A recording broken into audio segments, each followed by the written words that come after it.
मित्र हो, माणसाचे नशीब जन्माआधीच लिहिले असते, की त्याच्यासोबत काय, केव्हा आणि कसे घडेल. पण त्याचे नशीब जरी परमेश्वराने लिहिलं असले, तरी त्याच्या हाती कर्म दिलं आहे, की त्याने काय करावं व काय करू नये. जर त्याच्या हातून चुकीची कर्म झाली, तर तो त्याच्या नशिबाला दोष देतो आणि काहीतरी चांगलं झालं, की देवाचे आभार मानतो. चला तर ऐकूया ही छोटीशी बोधकथा. पण त्याआधी माझ्या मनाचे हित या चॅनलला सबस्क्राईब करा. कथेला लाईक, शेअर आणि कमेंट नक्की करा. एकदा श्री गणेशाचा एक श्रीमंत भक्त त्याच्या देवळात दर्शनासाठी येतो. तो भक्त नेहमी त्याच्या कारने दर्शनाला यायचा, पण आज तो पायीच आला. त्याला काहीतरी विशेष मागायचं होतं. त्याने मंदिराबाहेरून पूजेचं साहित्य घेतलं आणि देवळात जायला निघाला. तो पायरीजवळ येताच त्याचे खूप महागातले बूट काढायला लागला. पण त्याच्या मनात आले, हे बूट जर कोणी चोरून नेले तर? आणि माझं मन या बुटांवरच असेल आणि माझ्या पूजेला मनही लागणार नाही. असा विचार करत तो उभा होता. मग त्याला तिथे बसलेला एक भिकारी दिसला आणि त्याला नम्रपणे म्हणाला, दादा, माझे बूट सांभाळणार का? मी पूजा करून येईपर्यंत. ओ साहेब, तुम्ही निवांत पूजा करा, मी सांभाळतो. त्या व्यक्तीने मनोभावे गणरायाची पूजा केली आणि त्याला प्रार्थना केली, हे विघ्नहर्ता, तू खूप दयाळू आहेस.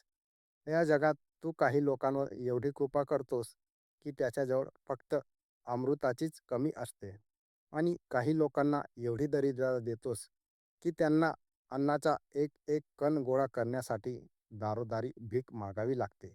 असा कसा रे तुझा न्याय? देवा, असं नाही का होऊ शकत की या जगात कोणीच गरीब आणि कोणीच श्रीमंत नाही, सर्वे एक समान झाले तर किती छान होईल. अशी त्याने देवाला प्रार्थना केली आणि मनात विचार केला की त्या भिकाऱ्याला आपण 1000 रुपये देऊ आणि त्याला आपल्याकडे कामाला ठेवू, म्हणजे त्याला भीक तरी मागावी लागणार नाही. तो आनंदाने बाहेर आला, पण तो भिकारी तिथे नव्हता. त्याने त्याला खूप शोधलं, पण भिकारी नाही दिसला. तो व्यक्ती निराश होऊन तसाच घरी निघतो.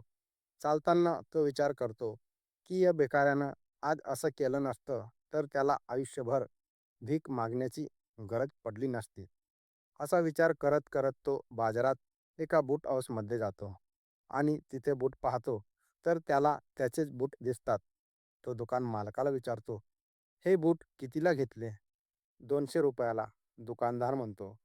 तो व्यक्ती तेच बूट घेतो आणि देवाला म्हणतो, हे परमेश्वरा, तुझा न्याय बरोबर आहे. जो भिकारी आहे तो भिकारीच राहील, कारण त्याच्या नशिबातच भीक मागणं लिहिलं आहे. पण तो त्याच्या चांगल्या कर्माने बदलू शकला असता. असो, कधी कधी आपल्याही मनात येतं की ही गरिबी पूर्ण नष्ट व्हावी आणि सर्व श्रीमंत सुखी आणि आनंदाने व्हावं. आणि पण दुःख होतं की आपला समाज कधीच एकरूप होऊ शकत नाही, कारण प्रत्येकाची कर्म वेगवेगळी आहेत. जर असं कधी झालं तर समजावं, आपण एका वेगळ्या युगात जगत आहोत. परमेश्वराने प्रत्येकाच्या नशिबात लिहिलं आहे. कोणाला काय, किती आणि केव्हा पण कसे द्यायचे हे त्याच्या हाती आहे.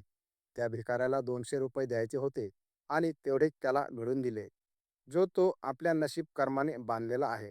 आणि आपण उगाच त्या देवाला दोष देत बसतो.